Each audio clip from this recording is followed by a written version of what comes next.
అస్సలు ఇలా జరుగుతుందని అస్సలు అనుకోలేదండి. అసలు పెద్ద పెద్ద ఉరుములు, మెరుపులు, అసలు చిన్నపిల్లలతో వెళ్ళామండి. అసలు వాన నిజంగా ఎంత గట్టిగా కొట్టిందంటే అసలు కనీసం మేము ఎక్కడన్నా నుంచుంటా కూడా మాకు అక్కడ ప్లేస్ లేదండి. అసలు పిల్లలతో వానలో తడుచుకుంటూ అసలు ఈ ప్రాబ్లం అటు ఎవరూ దయచేసి అసలు ఫేస్ చేయకూడదు. Hi friends, welcome to my channel. మేమైతే భీమవరం టు అప్పనపల్లి వెళ్తున్నామండి. మా బాబుకి అయితే మొక్కి ఇవ్వడానికి అయితే వెళ్ళామండి.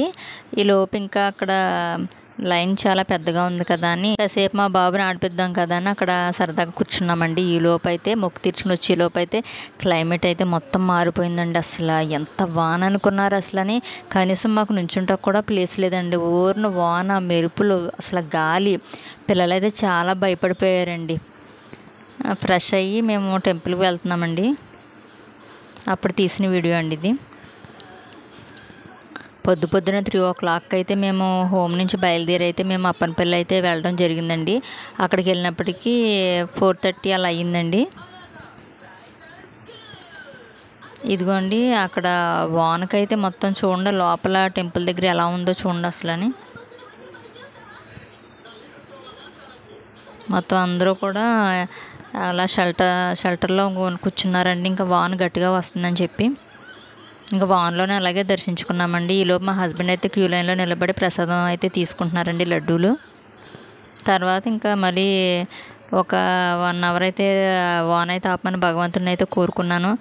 ఆయన నా మొర అయితే ఆలకించినట్టున్నాడండి. ఇదిగోండి మేము మళ్ళీ మా తిరుగు ప్రయాణం అయితే మొదలు పెట్టామండి. ఇదైతే చించినాడ బ్రిడ్జ్ అండి. ఇది ఆల్రెడీ మనం వాళ్ళందరికీ కూడా తెలుసు కదండి చించినాడ బ్రిడ్జ్. చూడండి రోడ్లన్నీ ఎలా అయిపోయినాయి వానకి. చాలా గట్టిగా కొట్టిందండి అసలు. ఒక పక్క మొన్నటిదాకా ఉక్కపోతకే వర్షం కురడం వల్ల ఆనందపడాలో, మేము ముద్దగా తడిసిపోయినందుకు బాధపడాలో నాకైతే అర్థం కాలేదండి అసలు. ఈ ప్లేస్ వచ్చేసి నరసాపురం టు పాలకొల రోడ్ అండి. సర్లే వెళ్తుందా సరదాగా తీద్దాం కదా అని చెప్పి వీడియో అయితే తీసానండి.